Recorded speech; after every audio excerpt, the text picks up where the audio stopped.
você é um cara que ascendeu muito na ESPN. Eu me lembro de acompanhar os Super Bowls da vida, primeiro com o Everaldo, que foi um cara que popularizou muito aqui no Brasil. Totalmente. E tudo mais, né? O cara modificou a visão de muita gente que olhava isso meio de canto, assim, para com o esporte. A gente via você já no tênis, já ali num lugar de destaque há bastante tempo, mas hoje você é um cara que assumiu esse protagonismo na NFL, que está crescendo demais no país. Teve jogo agora na Arena Corinthians. Um negócio assim... Histórico. Continua sendo o número 1 do tênis e, sem contar sua categoria nos outros esportes, mas no futebol, porque na ESPN a gente sempre viu a figura desse cara que dominava os esportes americanos ficar meio alheio ao futebol. E você não. Você mesmo como protagonista nos esportes americanos, você virou um cara que no futebol tem cada vez mais tido protagonismo. Vi vários jogos de Libertadores com você e vou te falar aqui, optei pela transmissão da ESPN em detrimento da transmissão da Globo várias vezes, porque vocês estavam fazendo um trabalho... São Paulo, Palmeiras e Botafogo. Foi absurdo assim, a transmissão deles. Toda, o pré-jogo, o pós-jogo. E eu queria saber, cara, como que você vê esse momento da sua carreira, assim? Cara, a ESPN, assim, é o lugar que eu mais trabalhei na minha vida, por mais tempo fiquei. Eu fiquei 7 anos na Bandeirantes, 7 anos na Record, eu tô há 12 na ESPN. E as razões são inúmeras. Inclusive as oportunidades que eu tive na ESPN que eu jamais tive em lugar nenhum. Nada nem parecido. Então eu chego lá em 2012 para fazer Sport Center, para narrar uma outra coisa que eu estava começando a narrar ainda. Eu tinha narrado só a Olimpíada de Inverno na Record. E o PAN de Guadalajara. Então eu chego muito mais para apresentar Sport Center do que para narrar. E aos poucos, cara, vai pintando narração, surge a história do tênis e a parceria com o Fino, que dá muito certo. E aí, cara, isso vai te provocando, porque eu sou muito inquieto com isso, eu não gosto de fazer só a mesma coisa.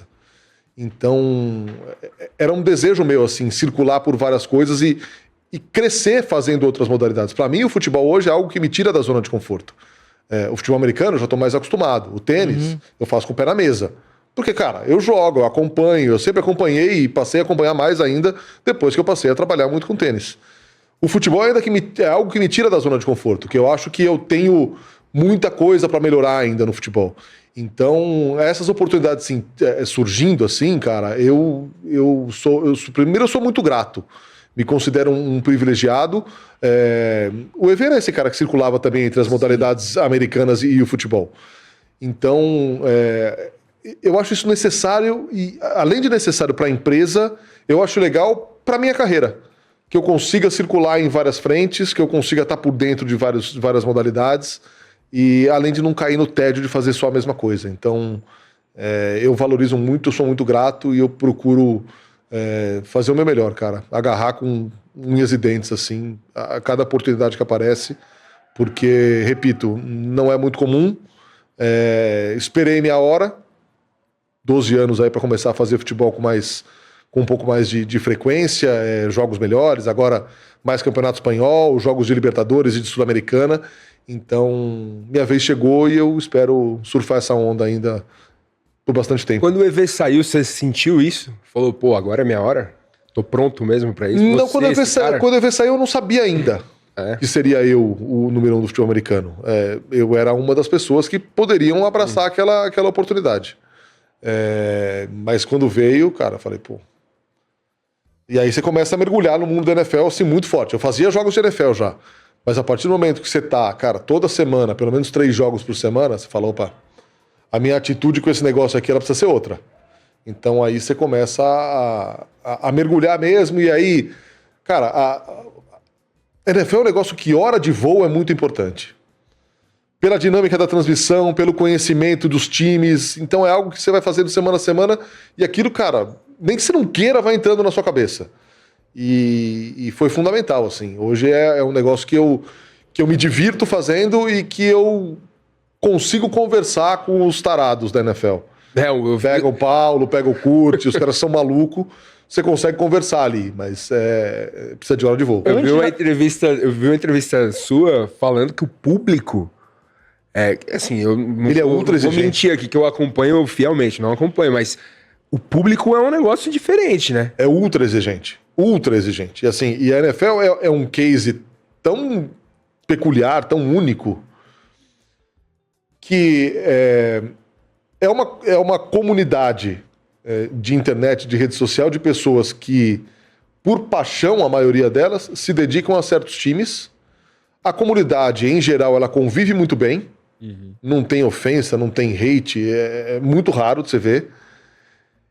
E às vezes, eu não tenho vergonha nenhuma de dizer, o cara que se dedica a sua vida a falar do Green Bay Packers e faz isso 7 dias por semana, 24 horas por dia, ele tem mais informação que eu. Eu tenho outras atribuições, eu faço outros jogos de outros times, tenho que estudar outros times, o cara tá vivendo ali. E às vezes esse cara coloca coisa na transmissão que você não imagina que, pô, peraí, o cara tá contribuindo pra transmissão aqui. Ajuda, né? Mesmo que involuntariamente postando na página dele, isso aqui me serve. Então, é um ecossistema muito legal da NFL, que continua crescendo. Agora com o Jogo do Brasil teve mais um estirão aí, um boom de popularidade. Então, é um negócio muito legal, cara. Eu adoro. E você, qual que era a sua relação com o esporte antes da narração? Porque, assim, eu fico pensando, né? Eu entendo de orelhada. Assim, eu entendo mais ou menos a regra e tudo mais. Uma coisinha, um detalhezinho ou outro, às vezes eu pergunto, isso aqui, aí o Ale me responde. Mas não é uma coisa assim, nossa, o cara... o negócio do dia a dia. E aí eu fico vendo você narrar, que eu fico pensando que a gente vai, como jornalista, a gente vai se colocando no lugar, né? Eu falo assim, puta que pariu, cara, ia precisar estudar isso aqui num nível muito hard pra fazer. E a NFL te dá esse trabalho. Assim. Então, como é que era a sua relação com o futebol americano antes de começar a narrar? Eu assistia porque eu gostava. Você já gostava, você assistia. Gostava. Cara, eu sempre gostei de tudo quanto é tipo de esporte desde muito cedo. Muito cedo. Que legal, cara. Eu sou do tempo de show de esporte, de ficar na frente da televisão o domingo inteiro. Você quis ser jornalista por isso? Não, eu acabei jornalista porque eu sou um jogador de voleibol frustrado que não consegue. Aí eu pensei que eu precisava trabalhar com esporte. Não sabia se seria jornalismo ou se seria educação física. E narração nem passava. No início, não. Longe. Cara. Foi algo que foi acontecendo. Exatamente por essa inquietação de não fazer a mesma coisa. Então, cara, dentro de uma televisão eu fiz absolutamente tudo. Tudo. Não há em televisão algo que eu não tenha feito na minha carreira. E eu acho isso muito legal, porque você vê o lado do outro, cara. Ok, muita coisa mudou de lá pra cá, mas você sabe o que o perrengue que o outro tá passando. Você sabe a cagada que pode acontecer ou que é imperdoável. Você sabe, pô, não, isso aí acontece, vê, passa por cima e amanhã tem mais. Então acho que é legal pra você entender o lado do outro. E eu sempre falo isso, eu gosto muito da forma como eu construí a minha carreira. Porque, cara, foi degrau a degrau, foi fazendo um pouco de cada coisa, foi entendendo o lado do outro, foi se provocando a fazer uma coisa diferente. Então, eu acho que é bem por aí. Mas a relação com o esporte, ela é desde muito moleque, cara. Meus pais sempre incentivaram eu e minha irmã a fazer esporte. A gente sempre fez esporte, passava tardes na escola jogando bola. No meu caso, era só jogando bola em vez de estudar. No meu irmão era um bom aluno. Eu passei a estudar depois que eu fiquei velho para trabalhar, porque de moleque, exatas então, esquece. Temos algo em comum. Esquece. Mas sempre teve muito presente, muito presente. E a partir do momento que você tem aquilo como profissão também, aí você fala, opa, essa porra ficou séria. Eu preciso de algo mais do que simplesmente gostar e acompanhar relaxado, assistindo. Hoje você olha o jogo com um olhar que, peraí, eu tenho um podcast da segunda-feira, eu preciso falar disso aqui. Eu preciso olhar o jogo com outros olhos, com um olhar mais clínico. Sem dúvida. E aí, assim, como é que é essa preparação para fazer tanta coisa? Porque você tá muito no ar.